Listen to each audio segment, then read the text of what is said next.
सर्वप्रथम आप सभी को धनतेरस की हार्दिक बधाई और शुभकामनाएं। माँ लक्ष्मी की कृपा आप सभी के ऊपर बने रहे। हैप्पी दिवाली। तो आइए आज के कार्यक्रम को जो है प्रारंभ करते हैं। कुरिया धरना एक्चुअल में मतलब क्या है, मीनिंग कुरिया धरना मतलब ये पीसीओएस, यूटेराइन फाइब्रॉइड हो गया, इनफर्टिलिटी के केसेस हो गए और यूरिन इन्फेक्शन, जितने भी फीमेल रिलेटेड केसेस होते हैं। नान कन टूरा गोटानिया सन पेट और कहाँ जाबे टूरा रतनपुर देश। बताओ क्या चीज़ें। फेमिनिज्म मतलब एक फेमिनिज्म होता है, एक फेक फेमिनिज्म होता है कि बस खड़े हो जाना कि नहीं मैं औरत हूँ, मेरा हक है। वो नहीं होता। वो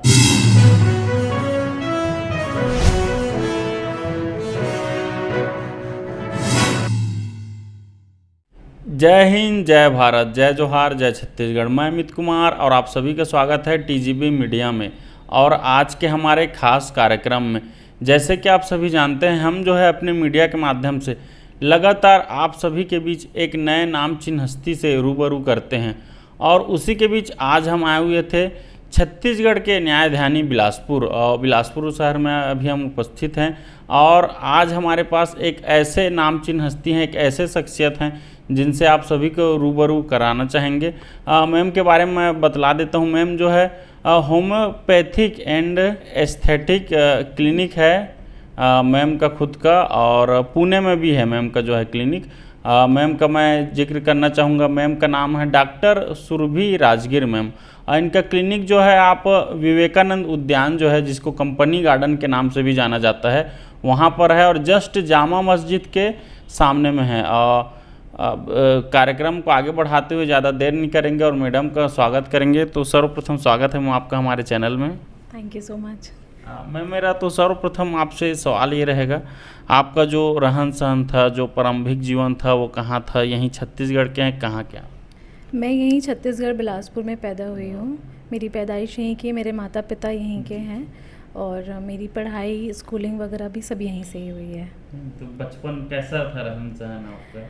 बचपन देखिए, मिडिल क्लास फैमिली से आते हैं हम और काफ़ी अच्छा बचपन रहा है। शुरू से जॉइंट फैमिली में रहे हैं, तो जॉइंट फैमिली का एक जो एक्सपीरियंस है वो बहुत अलग होता है और काफ़ी उतार चढ़ाव भी आते हैं फैमिली में। वो तो लाइफ का, ज़िंदगी का नियम है बोल दीजिए।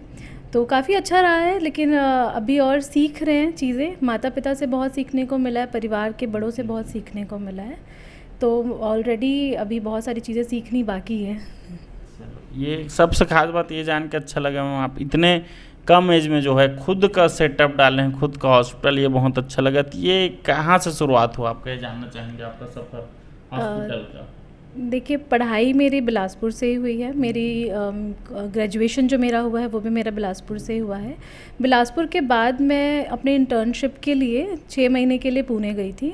वहाँ पे एशिया का पहला 100 बेडेड हॉस्पिटल है जो कम्प्लीटली होम्योपैथी है। और वहाँ से मुझे कॉन्फिडेंस बूस्ट हुआ, क्योंकि मैंने प्रैक्टिस भी करी है, क्लिनिक्स में इंटर्नशिप किया है। वहाँ से नो डाउट मुझे बहुत कुछ सीखने को मिला।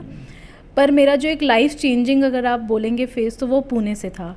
वहाँ पे यस, टर्निंग पॉइंट, क्योंकि वहाँ पे 100 बेडेड हॉस्पिटल, आईसीयू, एनआईसीयू सब कुछ वहाँ पे होम्योपैथी से ट्रीट करते हैं, लो पोटेंसी में। तो वहाँ हमने ऐसे मेजर केसेस देखे जो लाइफ थ्रेटनिंग होते हैं, जिनका बचना मुश्किल होता है, बट वो क्योर हुआ। तो वहाँ से एक बूस्टअप आया कि अगर हम आ गए इस पैथी में तो फिर ऐसा कुछ करना चाहिए जिससे लोगों को उसके बारे में लाभ मिल सके, जितना ज़्यादा हम दे सकें। तो फिर मैं वापस आई यहाँ बिलासपुर। लोगों का बहुत ऐसे था कि अब तो आप पुणे चले गए हैं, अब तो आप यहाँ नहीं आएंगे। होता है, ज़्यादातर छोटे शहरों से अगर लोग बड़े शहर में जाते हैं तो कोई वापस नहीं आना चाहता है। पर मेरा बिल्कुल, पर मेरा मानना ऐसा था कि अगर आप बड़े शहर से कुछ सीख रहे हैं और आप अपने शहर को डेवलप कर सकते हैं उस चीज़ से, तो क्यों नहीं? क्योंकि कैसा आपका शहर कैसा ग्रो करेगा फिर। तो यहाँ मैं वापस आई। मैंने यहाँ पे आईवीएफ में काम किया एज अ जूनियर डॉक्टर। मैं 1 साल वहाँ पे काम करी। फिर कोविड आ गया। कोविड में जैसे सबके जॉब गए वैसे ही मेरे साथ भी हुआ। पर खैर, वो मैं सोचती हूँ बहुत अच्छा हुआ। फिर हमने उस टाइम पे डिसीजन लिया कि अब क्लिनिक ओपन करनी है, क्योंकि प्रैक्टिस, आप देखिए डॉक्टर का लाइफ ऐसा होता है कि आप लाइफ टाइम प्रैक्टिस करते हो, इसलिए हम उसको प्रैक्टिस बोलते हैं। आपको हर दिन नया सीखने को मिलता है, न्यू केसेस सीखने को मिलते हैं। तो फिर हमने डिसाइड किया कि चलो अब क्लिनिक ओपन करते हैं और ख़ुद की प्रैक्टिस शुरू करते हैं। मेरे पेरेंट्स का बहुत ज़्यादा सपोर्ट रहा है इसमें, क्योंकि उनके सपोर्ट के बिना ये पॉसिबल नहीं था। तो उन्होंने मुझे पुश किया कि, और मेरे सीनियर हैं कुछ जो जिन्होंने कहा कि तुम इतना अच्छा सीख के आई हो पुणे से, तो फिर यहाँ अपनी प्रैक्टिस शुरू करो, क्यों तुमको कहीं भी जॉब करना है। तो फिर हमने अपनी क्लिनिक स्टार्ट करी है ये। चलो, बहुत बहुत सुंदर लगा मैम आपके बारे में जान के। साथ में ये भी जानना चाहेंगे मैम, ये जो होम्योपैथिक है एक्चुअल में है क्या? देखिए, कई लोग बोल देते हैं कि घर से बना हुआ, ऐसा एक्चुअल में है क्या ये? देखिए, हमारे मेडिसिन पार्ट में बहुत सारी पैथीज़ अवेलेबल हैं। जैसे आपने यूनानी सुना होगा, आयुर्वेदा सुना होगा, होम्योपैथी सुना होगा, एलोपैथी है, ऐसे इवन योगा भी है। तो ये एक तरीके का होम्योपैथी प्रिंसिपल्स पे काम करती है। मैं यहाँ पे किसी भी पैथी का कंपैरिजन पे नहीं बोलना चाहती हूँ, बट जैसे आप समझ लीजिए कि एलोपैथी में हम पेशेंट को सिम्टम वाइज ठीक करते हैं, बट होम्योपैथी में हम पेशेंट का रूट कॉज ठीक करते हैं। अगर मैं आपको एक उदाहरण दूँ, तो अगर मेरे पास पेशेंट आता है जिनको निमोनिया है, मैं जस्ट निमोनिया की दवा देके कि हाँ चलो ठीक है आपका पस बन गया है, या आपको खांसी आ रही है, या आप सांस नहीं ले पा रहे, उसके लिए दवा देके मैं छोड़ नहीं दूँगी। मैं जानने की कोशिश करूँगी कि उनको निमोनिया हुआ कैसे है, क्योंकि कई बार ऐसा होता है कि क्रॉनिक केसेस होते हैं जो लंबे समय से चल रहे हैं, एक्यूट केसेस होते हैं जो कम टाइम के लिए तुरंत हुई रहती है, जैसे भी फ्लू आ रहा है वो एक्यूट केसेस में आते हैं। निमोनिया हो सकता है बचपन का कुछ ट्रिगर पॉइंट रहा हो। कई बार ये होता है कि मेंटली बच्चा कई अपने दिल में बहुत सारे डिप्रेशन वाली चीज़ें जब दबा के रखता है, जो आगे एज में वो बीमारी के तौर पे शरीर पे निकलती है। तो हम बिलीव करते हैं एज अ होम्योपैथ कि उसके रूट कॉज को ठीक करें, जो उसका कारण है उस कारण को ही मिटाते हैं। तो इसीलिए और नेचुरल हीलिंग को प्रमोट करता है। तो इसीलिए मेरे को बिलीव बहुत है होम्योपैथी में शुरू से ही। आप समझ लो होम्योपैथी और आयुर्वेदा कज़न्स हैं, क्योंकि बिल्कुल वो भी नेचुरल हीलिंग पे काम करते हैं, हम भी नेचुरल हीलिंग पे काम करते हैं। तो नो डाउट, देखिए सारी पैथीज़ अपना अपना काम करती हैं, बट मैं अगर होम्योपैथ हूँ तो मैं ऑब्वियस सी बात है मेरे को अपनी पैथी से ज़्यादा लगाव होगा, बिल्कुल। पर अभी आज के टाइम पे लोग नेचुरल हीलिंग को समझने लग गए, कोई आर्टिफिशियल चीज़ें नहीं चाहता।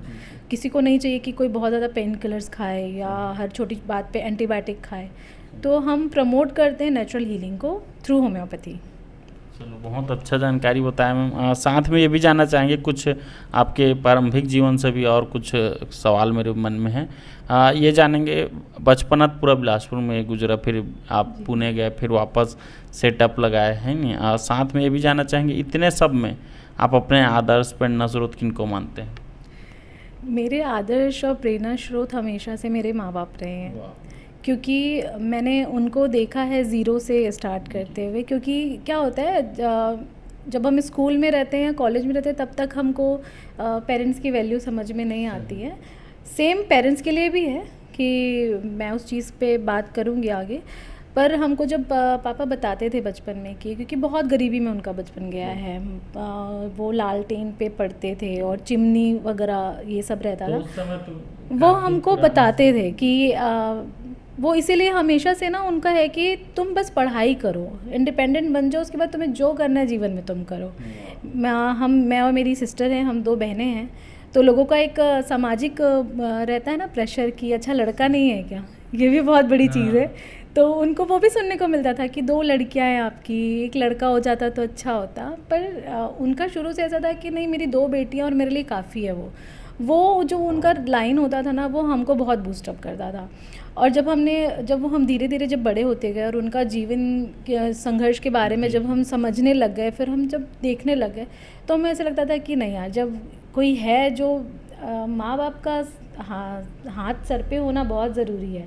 उन्होंने बहुत पुश किया है कि तुम पढ़ो, पढ़ाई पे ध्यान दो, बाकी सारी चीज़ें हो जाएंगी। आज के डेट में वो अगर मेरा सबसे कोई करीबी दोस्त है तो वो मेरे पापा हैं। मम्मी भी है नो डाउट, बट मेरे को ऐसा लगता है कि बेटी और बाप का रिश्ता बहुत अलग होता है। तो हर कदम पे आज भी कोई डाउट है, इवन इंटरव्यू के पहले मैं भी उनसे मिल के आई कि अभी जा रही हूँ मैं, तो उन्होंने कहा नहीं ठीक है तुम कर लोगे। कभी उन्होंने नहीं बोला कि तुम ये क्यों नहीं कर सकती, तुम वो क्यों नहीं कर सकती। उनका हमेशा रहता है तुम करो, तुमको लग रहा है कि तुम कर सकती हो तुम करो। मेरी सिस्टर के लिए भी सेम, मेडिकल फील्ड में लाने का जो निर्णय था वो मेरे पापा ने ही लिया था, क्योंकि एज अ फीमेल उनको ऐसा लगता था कि शायद से ये करियर बेस्ट है। बट जो कोलकाता के बाद कांड हुआ तो सिनेरियोस चेंज हुए हैं। निर्भया वाला। अभी जो कोलकाता में रिसेंट जो हुआ था डॉक्टर, इवन बहुत सारे पेरेंट्स अब घबरा गए हैं कि अब हम अपनी बेटी को भी मेडिकल फील्ड में भी कैसे जाने। बट ठीक है, लाइफ चलती रहेगी। लड़कियां जितनी एम्पावर हो सकती हैं, मेल फीमेल दोनों के लिए मैं बोलूँगी, जितने एम्पावर हो सकते हो, पेरेंट्स हमेशा आपको साथ देते हैं, हमेशा सपोर्ट करते हैं। पेरेंट्स आपको कोई साथ दे ना दे, उनकी डांट में भी आपका कुछ ना कुछ सीख है। तो मेरे लाइफ में जो भी चीज़ें मैं सीखती हूँ वो सारा कुछ मैं अपने पेरेंट्स से सीखती हूँ आज भी, और शायद ज़िंदगी भर जब तक हमारा साथ है तब तक, क्योंकि बी प्रैक्टिकल कोई हमेशा के लिए है नहीं, और मैंने उस चीज़ को एक्सेप्ट कर लिया है। क्योंकि और मैं ऐसे फील्ड में आ चुकी हूँ जहाँ पे मैं बहुत ज़्यादा इमोशनल नहीं रह सकती। हाँ, इसमें तो खुश रहना बहुत मायने रखते हैं। तो इसीलिए कि ये है कि आप जितना प्रैक्टिकल अपनी लाइफ में एक्सेप्टेंस लाएंगे ना, आपको लाइफ गुजारने में और जीने में मज़ा आएगा। तो यस, मेरे पेरेंट्स मेरा सबसे बड़ा सपोर्ट है, और उनके बाद में मेरी दीदी हैं जो जिनसे मैंने आपको बताया कि मैं बहुत सीखती हूँ। जी बिल्कुल, हमारा जो फर्म है हैप्पीली क्योर, वो हमने स्टार्ट किया था 2019 में। एक वेबसाइट लॉन्च करा था हमने पुणे में। तो वो ऑनलाइन प्लेटफॉर्म हमने बस ऐसे ही बना दिया था, और उसके बाद में धीरे धीरे फिर 2021 में हमारा फर्स्ट ब्रांच ओपन हुआ पुणे में हैप्पीली क्योर के नाम से। वहाँ पे हमारा कंप्लीट एक बड़ा सेटअप है, उसका एक माइक्रो सेटअप हमने फिर ये बिलासपुर में अभी जनवरी में ओपन किया है। बहुत ही सुंदर है। मैम भले माइक्रो बोल रहे हैं लेकिन हमारे लिए तो काफ़ी बड़ा है। साथ में भी जानना चाहेंगे मैम, आपका शिक्षा अभी वर्तमान कहाँ तक है और कौन कौन से डिग्री हैं अभी आपके पास? मैंने अपनी बैचलर्स जो की ग्रेजुएशन जो किया है होम्योपैथी में, मैंने बैचलर्स किया हुआ है। उसके बाद मैंने सर्टिफिकेशन लिया है न्यूट्रिशन और साइकोथेरेपी में, और मैंने फिर डिप्लोमा किया है क्लिनिकल कॉस्मेटोलॉजी में। ये लास्ट मेरा था। अभी मुझे और भी पढ़ाई आगे करनी है। होप सो, बिल्कुल एमडी करना है मुझे अभी। अच्छा। तो अभी वो तो ऐसा है कि लाइफ टाइम जितना मैं पढ़ सकूं, जितना मैं जान सकूं, क्योंकि वो मेरे करियर की ग्रोथ के लिए इम्पॉर्टेंट है, मेरे पेशेंट्स की ग्रोथ के लिए इम्पॉर्टेंट है। तो अभी चल रहा है। अभी लास्ट मैंने क्लिनिकल कॉस्मेटोलॉजी 2 साल पहले ही कंप्लीट किया है, वो भी पुणे से ही किया है मैंने। बहुत अच्छा लग रहा है मैम बात करके। एक और मेरे मन में सवाल है मैम, आप जब बिलासपुर में सेटअप चालू किए जनवरी से बता रहे हैं आप, तो अभी लगभग 1 साल वर्ष तो होने वाले हैं। अभी मतलब अक्टूबर चल रहा है 2-3 महीना और फिर साल भर हो जाएगा। तो ये जानना चाहेंगे किस टाइप के जो है पेशेंट ज़्यादातर आ रहा है, अधिकतर कौन से रोगी जो है ज़्यादा है? देखिए, हमारे यहाँ पे जो सेटअप है मेरा होम्योपैथी एंड एस्थेटिक क्लिनिक है, और मैं शुरू से गायनिक में बहुत इंटरेस्टेड रही हूँ। और मैं गायनिक मतलब जो स्त्री रोग से रिलेटेड जो डिजीज़ेस होते हैं, तो मैं शुरू से, जब मैं इंटर्नशिप भी करती थी और फिर मैंने आईवीएफ में किया, तो वहाँ पे मुझे बहुत ज़्यादा सीखने को मिला। तो मेरे पास केसेस जो आते हैं वो पीसीओडी, पीसीओएस, यूटेराइन फाइब्रॉइड हो गया, इनफर्टिलिटी के केसेस हो गए, और यूरिन इन्फेक्शन, जितने भी फीमेल रिलेटेड केसेस होते हैं, और इवन अभी बच्चों से रिलेटेड केसेस भी आने लग गए मेरे पास में। उसके साथ में मेरे पास स्किन और हेयर रिलेटेड कंसर्न वाले पेशेंट आते हैं। अगर किसी को पिगमेंटेशन है, एक्ने है, हेयर फॉल है, तो उन सारे से रिलेटेड मैंने एक कॉम्बिनेशन रेडी किया है, क्योंकि एस्थेटिक वर्ल्ड बहुत अलग है और होम्योपैथी वर्ल्ड बहुत अलग है। बट मेरा बिलीव ये है कि होम्योपैथी में हम पेशेंट को अंदर से ठीक करते हैं, और एस्थेटिक में हम पेशेंट को बाहर से ठीक करते हैं। मैं यहाँ पे किसी भी कलर को प्रमोट नहीं कर रही हूँ, पर मेरा मानना है कि अगर आप अच्छे दिखते हैं, अच्छा दिखने से मतलब मेरा है कि अगर आप एग्जाम्पल के लिए, अगर आप कभी अच्छा ड्रेसअप करते हो, आप कॉन्फिडेंट फील करते हो, ये है। तो मेरा मानना है कि अगर आपको उस चीज़ से खुशी मिलती है तो क्यों नहीं कर सकते हैं हम। यहाँ पे कुछ नहीं है कि आपको गोरा होना, मैं वो उस चीज़ को कभी प्रमोट नहीं करती, ना मैं किसी से बोलूँगी कि आप प्रमोट करिए। पर मेरा मानना है कि जिस चीज़ से आपको कॉन्फिडेंस मिलता है, जिस चीज़ से आपको खुशी मिलती है, आपको वो करना चाहिए। तो हमने एक कॉम्बिनेशन तैयार किया है कि हम होम्योपैथी से इंटरनली पेशेंट को ठीक करते हैं। अगर पीसीओडी वाला पेशेंट है, उनके फेस में बहुत एक्ने होते हैं, हेयर फॉल होता है, तो इंटरनली भी हम उसके हार्मोन, क्योंकि होम्योपैथी बेस्ट है हार्मोनल को बैलेंस करने में, बहुत अच्छा रिजल्ट देती है, तो वो इंटरनली वो ठीक करते हैं। और एस्थेटिक ट्रीटमेंट से हम पेशेंट को उनकी जो एक्सटर्नल ब्यूटी है उसको इन्हेंस करते हैं। चलो, बहुत अच्छा लगा मैम जानकारी। एक मेरे मन में और स्पेशली सवाल है मैम, मेरे बहुत सारे दोस्त हैं तो कई के बाल झड़ रहे हैं, पहला, और दूसरा पिंपल बहुत है मेरे दोस्त लोगों के, तो उसके लिए उन लोग देख भी रहे हैं चैनल को, तो उनके लिए घरेलू नुस्खा या वो अपना देखभाल कैसे करें ये बताते हैं। सबसे पहली चीज़ ये है कि अगर आपको कम एज में हेयर फॉल हो रहा है, इसके 2-3 कारण ही हो सकते हैं, बहुत ज़्यादा डीप में सोचना ही नहीं है। पहला तो हो सकता है जेनेटिक होगा। अगर अच्छा अभी लोगों का होता है कि नहीं मेरे दादा के बाल तो अच्छे थे, मेरे पापा के बाल तो अच्छे, पर जीन्स म्यूटेट होके आता है। जैसे कोविड आया, फर्स्ट आया, उसके बाद सेकंड म्यूटेट होके आया और ख़तरनाक था, तो वैसा होता है। सेकंड ये है कि आजकल का जो इन्वायरमेंटल फैक्टर है, हम क्यों इतना प्रमोट करते हैं कि क्यों पुश करते हैं कि पेड़ लगाइए, इन्वायरमेंट बचाइए, क्योंकि आप इन्वायरमेंटल फैक्टर्स को नहीं रोक सकते। सेकंड ये है कि आप जो ये ऑयल यूज़ करते हैं या फ्रिक्वेंटली शैम्पू यूज़ करते हैं, बॉयज़ हो गया वो जेल यूज़ करते हैं हेयर को स्टाइल करने में, तो वो आप कितने फ्रिक्वेंट यूज़ कर रहे हैं, ये 2-3 रीज़न्स ही हो सकते हैं। हो सकता है डैंड्रफ हो बाल में, इसीलिए आपको हेयर फॉल ज़्यादा बढ़ रहा हो। कुछ नहीं करना है, आप हमारे पास आइए, हम आपको पूरे सॉल्यूशंस बताएंगे। आप घरेलू नुस्खे कर सकते हैं। अगर आपको डैंड्रफ है तो आप ऑयलिंग अवॉइड करिए और एंटी डैंड्रफ शैम्पू वीक में एक बार लगाना शुरू करिए। इंटरनली आप एंटी इन्फ्लामेटरी जो फूड होते हैं वो खाना शुरू करिए, जिससे आपकी बॉडी डिटॉक्स होना शुरू होगी, क्योंकि लीवर हमारे बॉडी को डिटॉक्स करने में हेल्प करता है। तो ये 2-3 चीज़ें हैं। एक्ने के लिए आपको ऑयली फूड अवॉइड करना है, जंक फूड अवॉइड करना है, क्योंकि अगर एक्ने हो रहे हैं तो आप ये सारी चीज़ें और खा रहे हैं तो आप प्रमोट ही कर रहे हैं। फिर आप कितना भी बाहर से क्रीम लगा लीजिए, कोई फ़र्क नहीं पड़ने वाला है, क्योंकि आप वो 1 हफ्ते 10 दिन में फिर से वापस आने वाले, क्योंकि हमने उसके रूट को ही ठीक नहीं किया है। तो ये बेहतर ये है कि अपनी डाइटरी चेंजेस करिए, वाटर इनटेक रखिए, हेल्थ सप्लीमेंट्स ऐड करिए, और फिर बाकी आप क्योंकि हम जब भी हमारे पास कोई पेशेंट आता है, हम उसके लिए एक ट्रीटमेंट प्लान बनाते हैं, कंप्लीट हिस्ट्री लेते हैं, उसके बाद हम उसका ट्रीटमेंट प्लान बनाते हैं कि उसके अगर बॉडी में चेंजेस आ रहे हैं तो उसका कारण क्या हो सकता है, उसके अकॉर्डिंग फिर हम उसको ट्रीट करते हैं। तो इंडिविजुअल पे डिपेंड करता है कि ज़रूरी नहीं है कि 5 लोग बैठे हैं और उनको एक्ने आ रहे हैं तो सबका रीज़न सेम हो, सबके अलग रीज़न्स होंगे। हो सकता है एक आध के सिमिलर हो जाए कि कोई एक जगह पे जाते हैं जहाँ पे वो लोग सेम चीज़ें खा रहे हैं, ऑयली इनटेक ज़्यादा कर रहे हैं, पर इंडिविजुअल पे डिपेंड करता है। आपको जो भी बीमारियाँ आती हैं वो आपके शरीर के हिसाब से रहती हैं, तो वैसा है।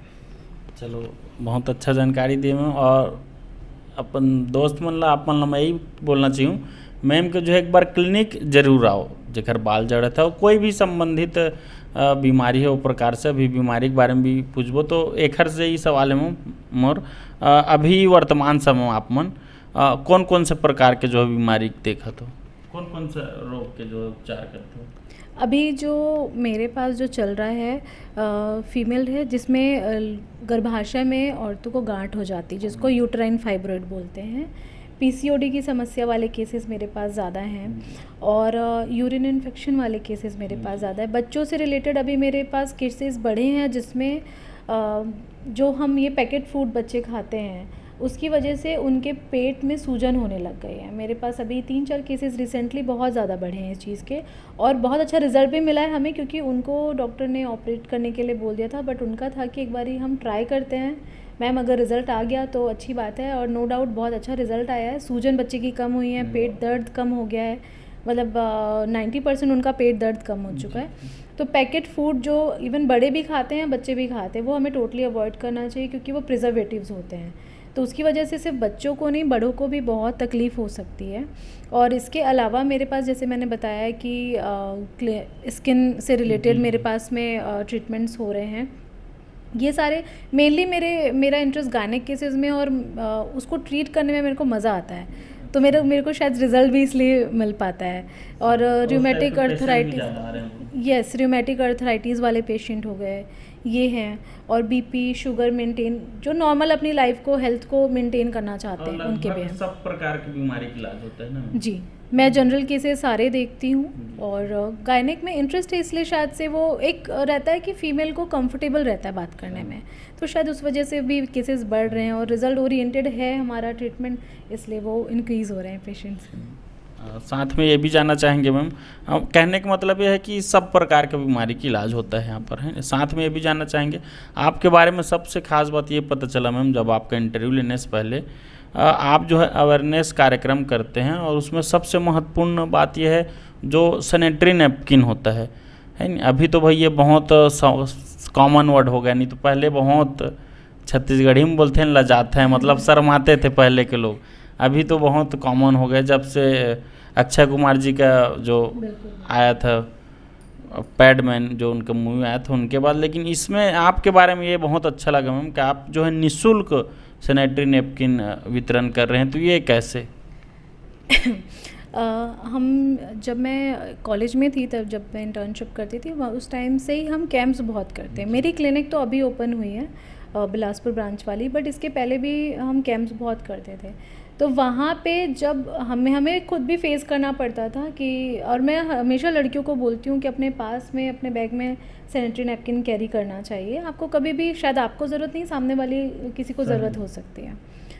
तो वहाँ पे मेरा एक दिमाग में आया कि अगर हम जाते हैं, लड़कियों से जब मैं बात करती थी उनको पता ही नहीं है, मेनली यहाँ पे बात सिटी में रहने की या गांव में रहने की नहीं है। सिटी की भी लड़कियों को मेंस्ट्रुअल हाइजीन के बारे में नहीं पता है। स्कूल में जब हम बच्चों को जाते हैं तो हम सिखाते हैं उनको। तो वहाँ से मेरा शुरू हुआ कि मैंने कैरी करना शुरू करा कि अगर किसी को ज़रूरत है, पहले 1-2 ही कैरी करती थी, फिर पैकेट्स मैंने कैरी करने शुरू किए। फिर वहाँ पर मेरा ऐसा था कि कितना ही चला जाएगा मेरा उसमें, तो मैंने वो डिस्ट्रीब्यूट करना शुरू किया। फिर मेरा मन नहीं मानता था कि मैं क्या चार्ज करूँ उनसे। तो अभी एक दो आश्रम ऐसे हैं जहाँ पे मैं लगभग 2 से 2.5 साल हो गए, कोविड के टाइम से मैं हर महीने सैनिटरी नैपकिन डिस्ट्रीब्यूट करती हूँ, भेज देती हूँ। ये लोगों को नहीं पता है, और बताने का रीज़न ये है कि आप अगर किसी की भी हेल्प कर सकते हैं तो आप बिल्कुल करिए। और मेंस्ट्रुअल हाइजीन इम्पॉर्टेंट इसलिए है क्योंकि उस हाइजीन को आप जितना मेंटेन करोगे आपको बीमारियां कम होंगी। तो इसलिए हम उस वर्कशॉप में कंप्लीट बताते हैं कि आपको कैसे, किस तरीके से उस हाइजीन को मेंटेन करना है। जब स्टार्टिंग होता है मेंस्ट्रुअल साइकिल का तो क्या चेंजेस आते हैं बॉडी में, वो कंप्लीट वर्कशॉप हम लड़कियों को, मेल फीमेल सबको देते हैं ये। तो वहाँ से शुरुआत हुई। मेल क्या यूज़ करते हो? मेल का यूज़ ये है सर, देखिए जैसे आपके घर में आपकी सिस्टर होंगी, मदर होंगी, कल को वाइफ आएगी। अच्छा। आपको पता होना चाहिए कि एक फ़ीमेल की बॉडी में क्या चेंजेस आता है। हो सकता है कभी आप ग्रुप में बैठे हैं और आपकी किसी फीमेल फ्रेंड को प्रॉब्लम हो, एटलीस्ट वो आपसे खुल के बोल तो सकती है कि मुझे इस चीज़ की ज़रूरत है, तो तुम मेरी हेल्प कर सकते हो क्या। अब मेल को पता ही नहीं है कि ऐसा कुछ होता है, अब वो ऐसे क्वेश्चन मार्क बना के बैठेगा तो फिर क्या मतलब है, और क्यों नहीं जानना चाहिए। एज अ डॉक्टर मेरे को लगता है कि ये सारी चीज़ें ना पेरेंटिंग का पार्ट है एकदम। अगर पेरेंटिंग अच्छी है, जैसे आज मेरे घर पे मुझे कभी ज़रूरत हो तो मेरा छोटा भाई है, मैं उसको बस मैसेज करती हूँ मुझे ये नैपकिन चाहिए, वो ला के देता है, एक्स्ट्रा ला के देता है, बोलता है दीदी एक्स्ट्रा मिल गया तो मैं ले आया। उसको पता है, अच्छा उसने वो तब से देख रहा है तो उसको पता है कि अच्छा ये प्रॉब्लम हर महीने आती है और इतना प्रॉब्लम होता है, ये चेंजेस आते हैं, अच्छा इसमें टाइप्स आते हैं, ये उसको पता है। मेरे पेरेंट्स के साथ में हमने वो रिलेशन वैसा बनाया है कि आप कभी, क्योंकि अगर आपका बच्चा अगर बीमार है, घर पे लड़कों नहीं समझ पाते हैं ना कई बारी, तो ऐसे होता है कि क्यों बीमार बैठी हुई क्यों है। अगर बच्चे को पता है कि मेंस्ट्रुअल साइकिल में एक फ़ीमेल की बॉडी में चेंजेस आते हैं, पेन होता है, तो वो नहीं सवाल करेगा, ऑकवर्ड नहीं लगेगा दोनों को। तो ये पेरेंटिंग का बहुत बड़ा पार्ट है। पेरेंटिंग में ये इंक्लूड करना चाहिए कि आपको बेसिक जो लाइफ स्किल होती है वो बच्चों को सिखाना चाहिए, मेल फीमेल दोनों को। बहुत अच्छा जानकारी दी मैम आप। सबसे खास बात बहुत ही अच्छा लगा ये, इसके बारे में जानकारी होना चाहिए, ये बहुत अच्छा बताया मैम। साथ में भी जानना चाहेंगे परिवार का आप बात कर रहे थे, तो अभी आपके परिवार में कौन कौन है, कितने भाई बहन हैं, कैसे? बहन तो ही बता रहे थे। मेरी एक बड़ी दीदी है, बाकी मेरी जॉइंट फैमिली है, मेरे बड़े पापा, बड़ी माँ और मेरी अम्मा और मेरा एक छोटा भाई है, तो हम सब मिलके रहते हैं। और अभी हमारा एक पेट भी है जो कि फ़ीमेल है, उसको भी पीरियड्स होते हैं 6 महीने में, तो वो भी नहीं पता था किसी को, फिर बताया मैंने कि नहीं उनको होता है ऐसे। क्योंकि फीमेल डॉग तो आ गई पर वो भी तो कभी तो बड़ी होगी ना, तो उसमें भी उनको बताया गया कि कैसे उसको क्योर करना है, उसको हल्दी वाला दूध देना है, तो ये सारी चीज़ें थी। तो एक मेरे को लगता है कि फैमिली में रहने का फ़ायदा ये है, जॉइंट फैमिली में आपको बहुत कुछ सीखने को मिलता है और एक दूसरे को सिखाने को मिलता है। और अभी तो पेरेंट्स ऐसे हो गए हैं कि वो बच्चे जैसे हो गए हमारे, तो अभी कंप्लीट उनकी केयर करनी पड़ती है हमको, तो पर अच्छा है, ऐसी ज़िंदगी होनी चाहिए सबकी। अच्छा, बढ़िया लगा मैम। एक और सवाल है मैम आपसे, करियर तो काफ़ी सेटल हो गया आपका और अभी शादी नहीं किया, तो शादी का क्या ख्याल है मैम कब तक, क्या कैसा, क्या कहना चाहिए? नहीं, करियर मेरे को नहीं लगता अभी कोई सेटल हुआ है, अभी ये शुरुआत है और अभी बहुत कुछ करना है, अभी कुछ भी नहीं किया है, मैं अभी ज़ीरो पे ही हूँ। वाह, अभी बोलते हैं ना वो नींव डालनी है, तो एक जो मेरे पेरेंट्स ने मेरे को नींव डाल के दे दी है, मैं उसको मजबूत करके अब आगे बढ़ना है। और देखिए शादी का ऐसा है कि अभी फ़िलहाल तो विचार नहीं है। अच्छा। हाँ, और जब होगी तब होगी, अभी कुछ है नहीं ऐसा, देखते दोनों हैं बहन ना। में कि नहीं हुए? नहीं नहीं नहीं, क्योंकि ये इस चीज़ से मेरे को, मैं शादी के अगेंस्ट नहीं हूँ, पर मेरे को ऐसा लगता है कि मैं ब्लेस्ड हूँ बहुत अच्छे पेरेंट्स से और बहुत अच्छी फैमिली से, कि मेरे को फैमिली प्रेशर नहीं है, ना मुझे ना मेरी सिस्टर को फैमिली प्रेशर नहीं है कि अच्छा तुम इतने के हो गए हो अब तुम्हें शादी करनी। रिलेटिव बोलेंगे, लोग बोलेंगे, कोई देखिए अगर फैमिली वाले मैंने बोला एक सिंपल सी चीज़ है, अगर लड़की घर से बाहर निकली ना काम करने के लिए तो 100 ताने आने ही आने हैं। सही। तो उसमें से आप मान लो 99 नेगेटिव होंगे, एक पॉजिटिव होगा जो बोलेगा हाँ ये लड़की अच्छा कर रही है। हमें भी सुनने को मिलता है, पर क्या करना है, फ़र्क क्या पड़ता है, क्यों सुनना है, अपनी करो ना। सही। पेरेंट्स आपके खुश है ना, आपकी प्रायोरिटी सेट होनी चाहिए, आपके पेरेंट्स खुश है ना, वो ना खुश तो नहीं हो रहे हैं, हमें उनका सपोर्ट, हमें कुछ नहीं चाहिए। और जब आप एक लेवल पे पहुंच जाते हैं ना, तब वही लोग जो 99 लोग हैं ना, वो आके आपको बोलते हैं कि यार बहुत अच्छा कर रहे हो आप, एकदम आपके जैसा करना जब है। आप सक्सेस हो जाए तब हाँ, पूरा। तो और मैंने बोला ना लड़कियों के लिए थोड़ा है मुश्किल, वो घर से बाहर अगर निकल के काम कर रही है ना, तो बोलते हैं ना कि गलत कमेंट्स पहले मिलेंगे, इसलिए सुनना ही नहीं है। नेगेटिव वाले पहले आते हैं। एज का बिल्कुल। बता रहे थे, मैं एज पूछना नहीं चाहिए, अगर आप बता देते तो जनता जानना चाहती है। नहीं, मैं अभी 1994 बॉर्न हूँ मैं, और काफी छोटे हैं मैं। हाँ, मैंने बोला ना अभी कुछ भी नहीं किया, अभी मेरे को बहुत कुछ अचीव करना है, अपनी सिटी में बहुत सारे चेंजेस लाने हैं, अपने पैथी को प्रमोट करना है, मेंस्ट्रुअल हाइजीन पे काम करना है मुझे, मेल फीमेल दोनों को एम्पावर करना है, क्योंकि आगे जो आने वाली जनरेशन है उसके लिए एक अच्छा मैसेज आना चाहिए, क्योंकि अभी जो जनरेशन है वो टिकटॉक और यूट्यूब वाली है, रील्स वाली है। तो अभी उनको ऐसा लगता है कि हमने 2-4 रील बना लिया और वीडियोस डाल दिए, बस लाइफ सेट है, तो ऐसा नहीं होता है। ठीक है, शायद अर्निंग कर रहे हो वो ठीक है मैम। हाँ, मतलब देखिए इन्फ्लुएंसर है, एट द एंड हर कोई अर्न करना ही चाहता है। सही।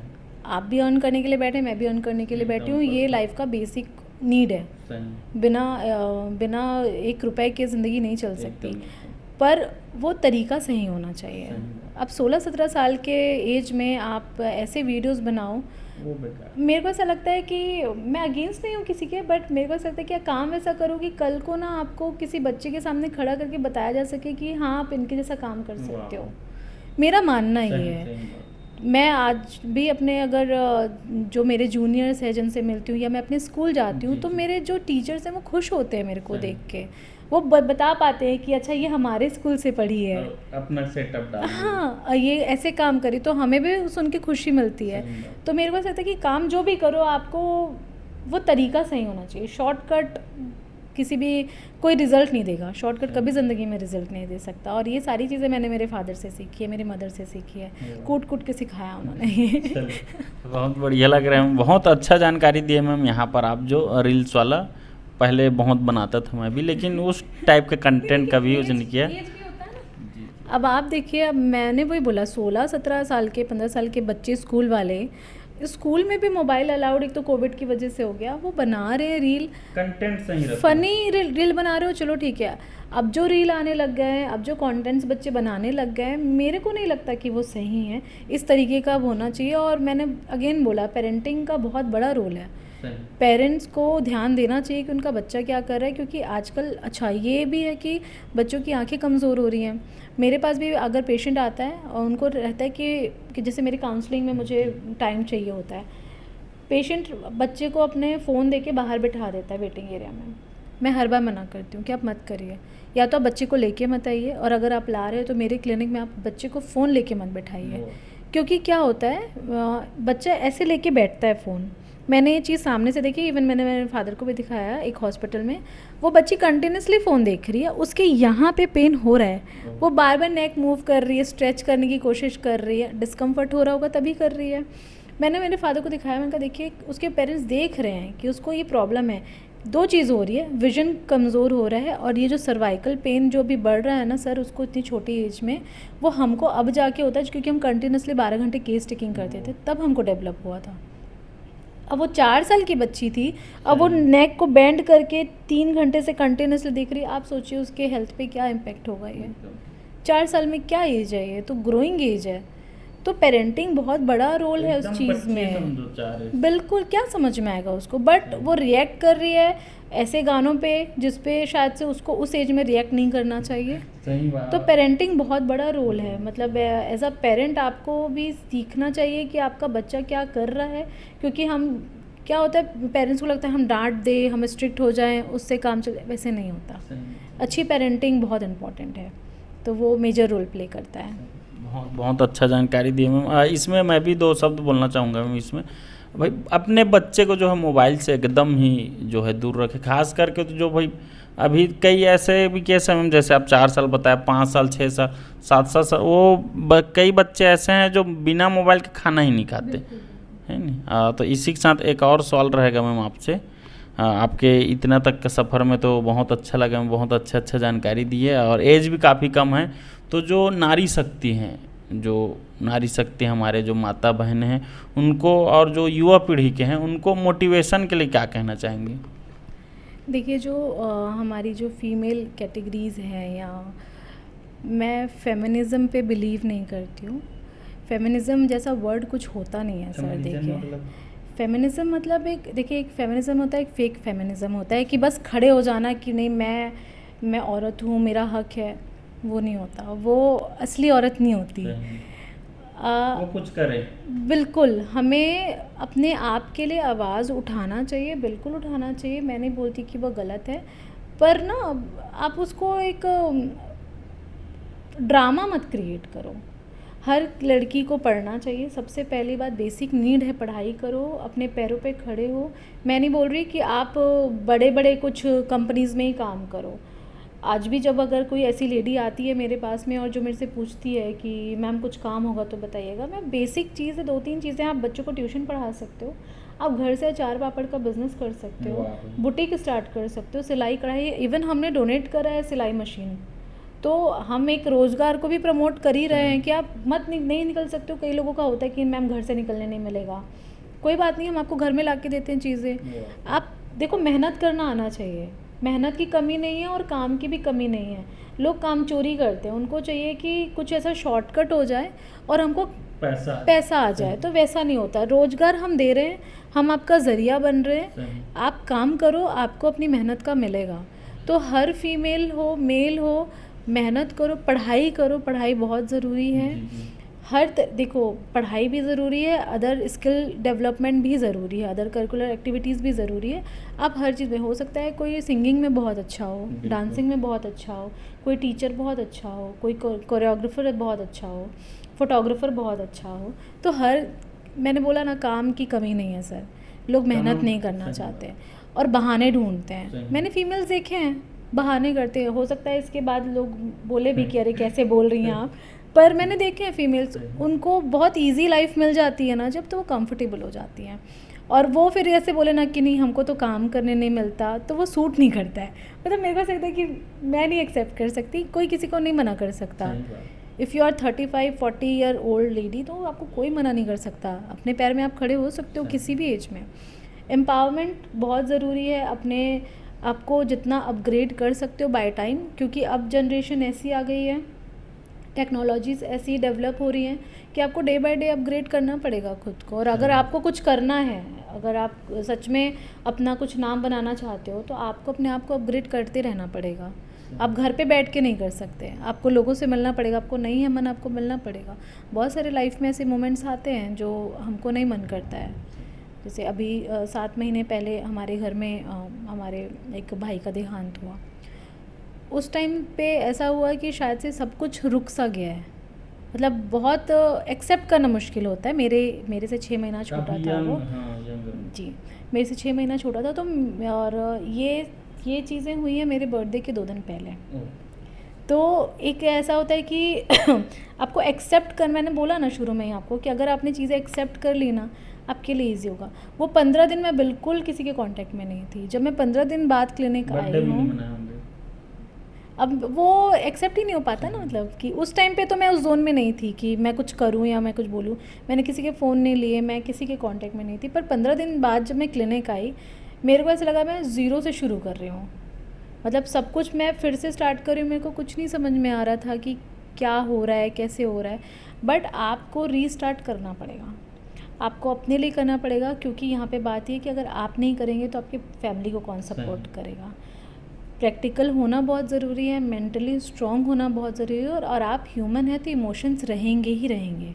आप इमोशंस को हाइड नहीं कर सकते, और वो अच्छी बात है। पर बी प्रैक्टिकल और काम करते रहिए, मेहनत करते रहिए। मेहनत की कमी नहीं है, काम की कमी नहीं है। लोग कुछ भी करके अपना घर चला ही लेते हैं। बट आपको अगर कुछ, मैंने वही बोला, अगर आपको कुछ नाम बनाना है तो आपके लिए कुछ तो एक्स्ट्रा एफर्ट करना पड़ेगा। आप नॉर्मल लोगों में काउंट नहीं हो सकते फिर। तो बस ये। चलो, बहुत अच्छा मोटिवेशन दिए मैम। कहने का मतलब ये है, सिंपल शब्दों में, मेहनत करो, शॉर्टकट ना अपने। शॉर्टकट किसी भी मुकाम तक आपको नहीं पहुंचा सकता। अभी जो मेरे को अगर हासिल करना है, उसके लिए अगर मैं कितने कितने शॉर्टकट कर लूँगी, कभी तो मैं एंड में चली जाऊँगी ना। तो वहाँ नहीं जाना है, चार्ट ऊपर लेके जाना है हमको। तो ये है, क्योंकि और सीखते हम अपने घर से ही हैं। आपको सपोर्ट जैसा मिलता है पेरेंट्स से, आपके पेरेंट्स जितना सपोर्ट करते हैं, जितना आपको सिखाते हैं, और हमने शुरू से ये सीखा है कि सबके पेरेंट्स यही सिखाते होंगे। तो उनका सिंपल सा है कि रुकना नहीं है, करते जाओ, ऊपर वाला देगा। तो क्योंकि शुरू में हमको भी ऐसा था कि अभी पेशेंट नहीं आ रहे, अभी कैसा होगा, आज खाली बैठे हैं। नहीं, बंद करने वाला ख्याल कभी नहीं आया। वाह भाई, चलो। इवन पुणे की क्लिनिक आज टचवुड बहुत अच्छे से काम हो रहा है। पर एक चीज़ ये है कि बंद करने का ख्याल ना कभी मुझे आया, ना मेरी सिस्टर को आया, ना मेरी फैमिली में किसी को आया कि बंद क्यों करना है। सही, जब खोले हैं तो बंद करना ही नहीं है। आप मंदिर खोलते हो तो आप सोचते हो कि अब भक्त नहीं आ रहा है, बंद कर दें क्या। ये भी मेरे लिए मंदिर है। मेरा काम, मेरे को अपने काम से बहुत प्यार है। और आज की डेट में अगर कोई पूछता है तो मैं बोलती हूँ मैं अपने काम के लिए सब छोड़ सकती हूँ। तो और ये आप हर किसी को अपने काम से देखिए, क्योंकि अगर मैं अपने काम से प्यार नहीं करूँगी, मैं काम नहीं कर पाऊँगी, मेरे को बोर होने लगेगा। फिर लगेगा, आपने 9 to 5 जॉब वाले को देखा है ना, कोई खुश नहीं रहता सर। मैं पुणे में रह के भी देखी हूँ, कोई खुश नहीं रहता। वीकेंड आता है सब खुश हो जाते हैं क्योंकि पार्टी करनी मिलेगी। तो वैसा काम नहीं करना है। आप जो काम कर रहे हो आपको खुशी मिलनी चाहिए। और मैं हर दिन अपने पेशेंट से मिल के उनको काउंसलिंग करके मैं बहुत खुश होती हूँ, मेरे को बहुत खुशी मिलती है उस चीज़ से। तो वो करना चाहिए जिस काम से आपको तसल्ली मिले, जिससे आपको सुकून मिले। चलो, बहुत अच्छा लगा मैम जान के। जैसे पहले से भी आप, हम बात कर रहे हैं मैम आपसे, तो लगातार यही आ रहा है कि आप आगे और कुछ करना चाह रहे हैं। तो नॉर्मल सवाल ये है मैम, आगे आपका और लक्ष्य क्या है? देखिए, अभी 2-3 चीज़ें हैं जो हम शुरू करने वाले हैं, बाय टाइम पता चलेगा। अभी हाल फिलहाल में हमने डिसाइड किया है कि हम होम्योपैथी किट्स प्रोवाइड करेंगे, जिसमें आप घर बैठे, जैसे एक एग्जांपल के लिए बताती हूँ कि एक हेडेक का किट हो सकता है जिसमें आपको 2-3 दवाइयाँ होंगी। डेंटल किट हो सकता है जो डेंटल सर्जरीज़ या टूथ पेन के लिए आप यूज़ कर सकते हो। तो वो हम करने वाले हैं। और इंस्टीट्यूशन के एरिया में भी हम काम करने वाले। तो वैसा स्टेप बाय स्टेप हम ग्रो करने वाले हैं। अभी हमने बहुत सारे प्लानिंग्स करे हुए हैं आगे आने वाले 2025 के लिए भी। अब ये साल तो बहुत अच्छा गया क्योंकि मेरी क्लिनिक का सेटअप स्टार्ट हो गया, और 2025 के लिए भी बहुत सारे अच्छे प्लान्स हैं हमारे पास। रीसेंट अभी ये है कि हम किट लॉन्च करने वाले हैं। किट कैसा रहेगा, मतलब यहीं से देंगे कि नहीं, वो आप परचेज़ भी कर सकते हैं, होम डिलीवर भी हो सकता है, आप क्लिनिक से भी ले सकते हैं। तो वो होप सो न्यू ईयर के पहले तक हम लॉन्च कर देंगे। चलो, बहुत अच्छा लगा मैम जानकारी जान के। साथ में ये भी जानना चाहेंगे मैम, आपका हॉबी जानना चाहेंगे, क्या करना आपको ज़्यादा पसंद है?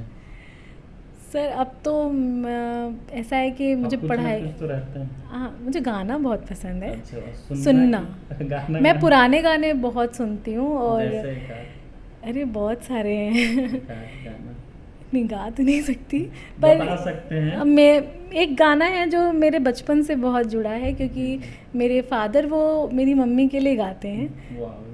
तो वो मैं सुनती थी।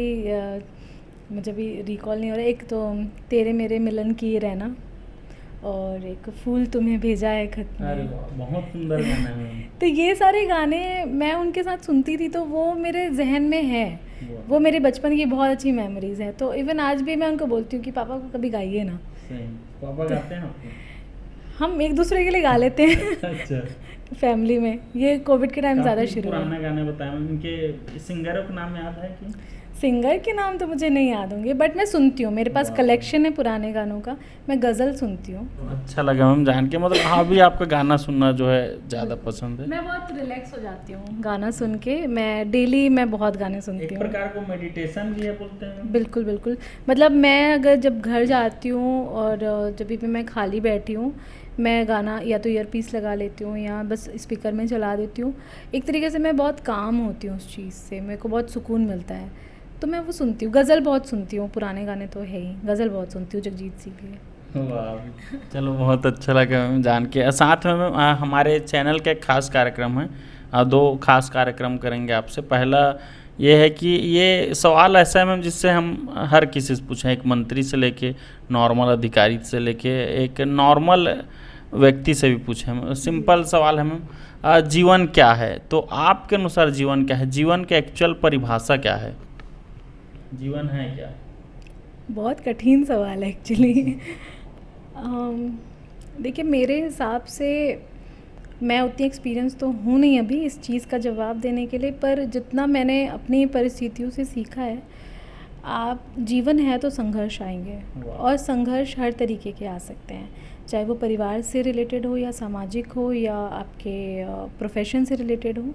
तो जीवन है तो संघर्ष भी आएगा ही, और आप जितना आसान उसको बना सकते हैं खुद के लिए भी और दूसरों के लिए भी, तो वो मेरे ख्याल से असली मायने में आप ज़िंदगी आप जी रहे हैं और जीने दे रहे हैं। क्योंकि लोग आजकल ज़िंदगी जीने नहीं देते हैं, मैंने एक्सपीरियंस भी किया है ये। तो मेरे को एक्चुअल देखिए परिभाषा तो मुझे नहीं पता है जीवन की, पर मेरे को ऐसा लगता है कि आप अगर सुकून से हैं, आपके आसपास आपके परिवार खुश है, आपके माता पिता स्वस्थ हैं, वो असली जीवन है। और मेरे लिए अभी इम्पॉर्टेंट ये है कि मेरे आसपास की जो जनरेशन है, जो कुछ एक ऐसे बच्चे हैं जिनके साथ मैं काम करती हूँ, जो भगवान ने उनको मानसिक तौर से विकलांग बनाया हुआ है, मेरे लिए वो स्पेशल बच्चे हैं बहुत।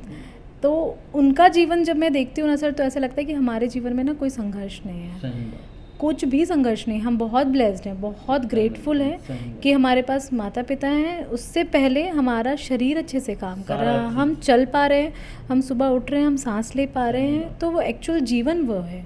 अभी शायद मैं आपसे बात करूँ तो मुझे रियलाइज़ हो रहा है और कि असली जीवन वो है। अगर आप स्वस्थ हैं ना, तो असली जीवन आपका वो है। आप जी पा रहे हैं, आप सुबह उठ रहे हैं, आपका आँख खुल रहा है, आप अपने आसपास लोगों को देख रहे हैं, आपकी आँख काम कर, आप सांस ले पा रहे हो, आप चल पा रहे हो, आप अपने हाथ से खाना खा पा रहे हो, पानी पी पा रहे हो। और क्या है जीवन?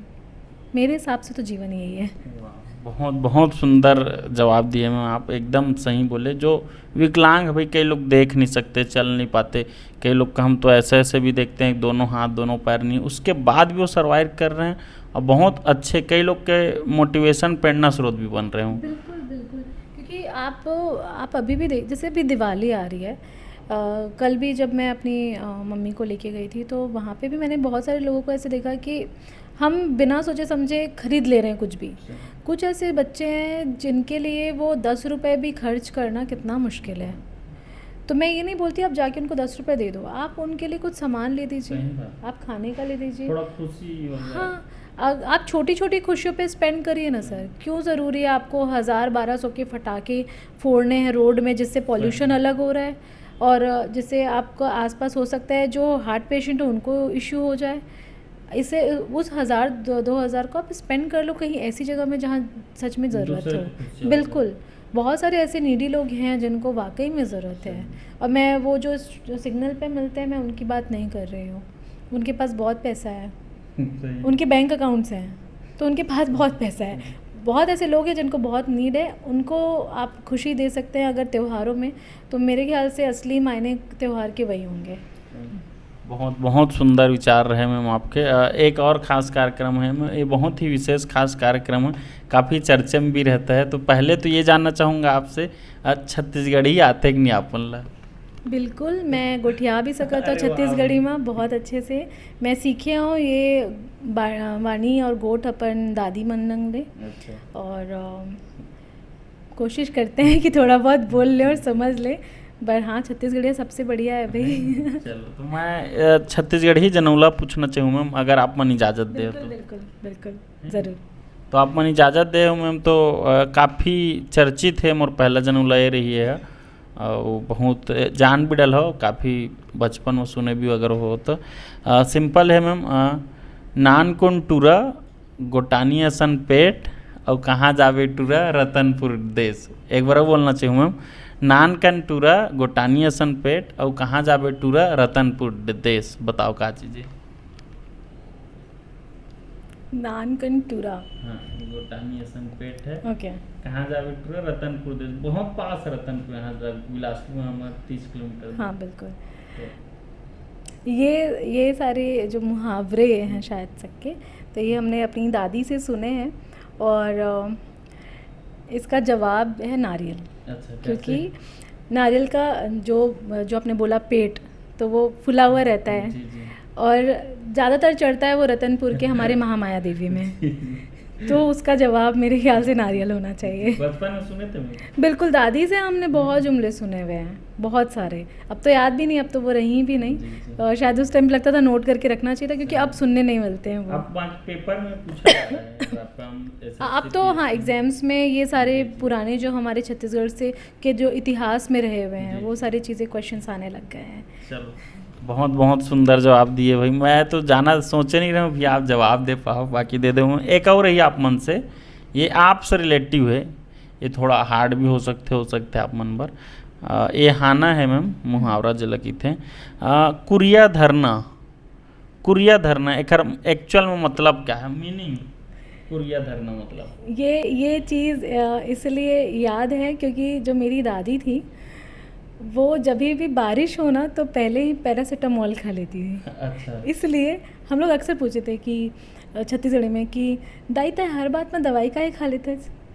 तो उनका ऐसा था कि कुरिया धरा जाही, अस्वस्थ हो जाऊंगी, बीमार पड़ जाऊंगी, तो वो प्रिवेंट कर लेती थी अपने आप को। तो कुरिया धराने का मतलब ये है कि आप अस्वस्थ हो जाते हो, क्योंकि आप जब अस्वस्थ हो तो आप घर से बाहर नहीं निकल सकते हो। तो कुरिया धराने का मतलब अस्वस्थ हो जाना होना चाहिए, क्योंकि मैंने उनको ही देखा है, वो हर बारिश में भीगती भी नहीं थी, 2-4 बूंद पड़ा आगे पैरासीटामोल की फीवर ना आ जाए। तो वो ही ऐसे जुमले यूज़ करती थी बहुत अपने वार्तालाप में। एकदम एकदम सही जवाब मैम। मैं सोचा ही भाई कुरिया मतलब भी आपको पता है घर होता है नहीं। चलो, बहुत बहुत अच्छा लगा मैम, एकदम सही जवाब है। कुरिया धरना मतलब बीमार हो जाना। इसको छत्तीसगढ़ी में बोलते हैं, अरे ला कुरिया धर ले, कहीं नहीं कुरिया धर मतलब वो घर से अब निकल नहीं पाए, बीमार। सही सही, बहुत बहुत अच्छा लगी इसमें आप मन से बात करके, और अपन कीमती समय दे बर बहुत बहुत धन्यवाद मैम। एक और सवाल रही, जो आप मन ला देखा थे, जो दर्शक है, जो आपके चाहने वाले हैं, ओला आप मन हमारे मीडिया के माध्यम से का कहना चाहिए? मैं सबको एक यही मैसेज देना चाहूँगी कि आज के टाइम पे और पहले से भी आपका हेल्दी रहना, मेंटली, फिज़िकली, इमोशनली बहुत ज़्यादा ज़रूरी है। तो अपने स्वास्थ्य पे ध्यान दीजिए, आपका खुश रहना ज़रूरी है, क्योंकि आजकल बीमारियों के नए नए नाम आपको सुनने बहुत जल्दी मिल जाएंगे, क्योंकि लोगों की लाइफ में स्ट्रेस बहुत बढ़ गया है। पहले भी होता था, पर शायद से हम उस स्ट्रेस को मेंटेन नहीं कर पा रहे हैं या मैनेज नहीं कर पा रहे हैं।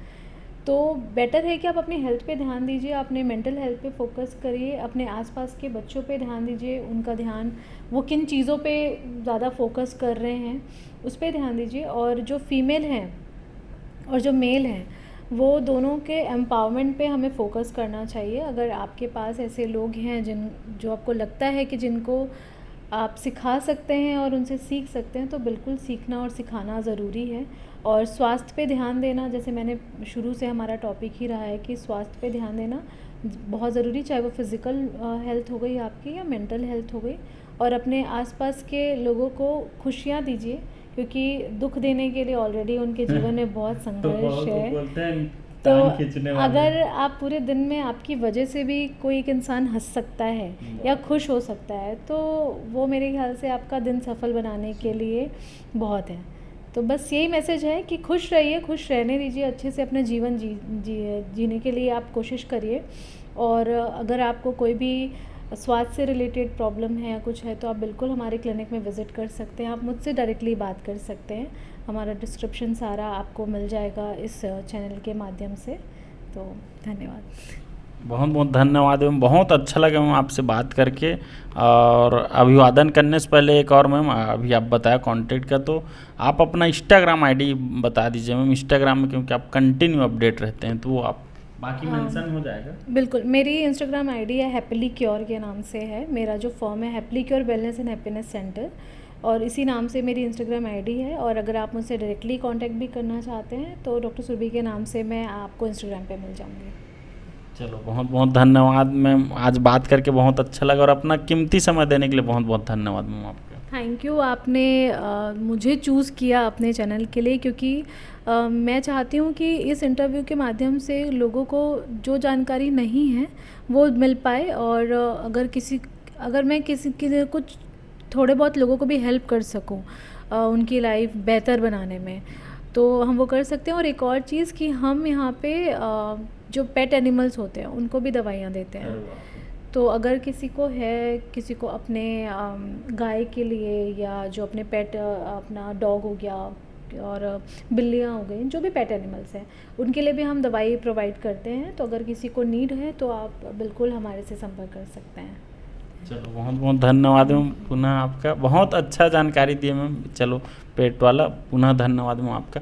तो साथियों, आज हमारे बीच थे बिलासपुर से के सबसे चर्चित है, अभी मैम का हाल ही में खुला है क्लिनिक, लेकिन काफ़ी अच्छा है, एक बार आप ज़रूर विजिट करिए। मैम के बारे में सबसे खास बात ये पता चला, काफ़ी यंग है मैम जो है अभी, और उनको हम लोग जो है एक मोटिवेशन के तौर पे जो है आज सामने लाए थे। इससे, इस नाम से, इस इंटरव्यू से ये फ़ायदा होगा कि जो युवा वर्ग के जो हैं, युवा वर्ग चाहे वो मेल हो चाहे फीमेल हो, उनको जो है एक अलग ही मोटिवेशन और ऊर्जा मिलेगा कि हम जो खाली बैठे हैं तो हम भी कुछ अपने कर सकते हैं। मैम ने जैसे बताया कि मेहनत करिए, शॉर्टकट पे मत रखिए। कई बहुत अच्छे बताए हैं मैम। तो ये वीडियो को जो है अंत तक जरूर देखिए और वीडियो को ज़्यादा से ज़्यादा शेयर जरूर करिएगा।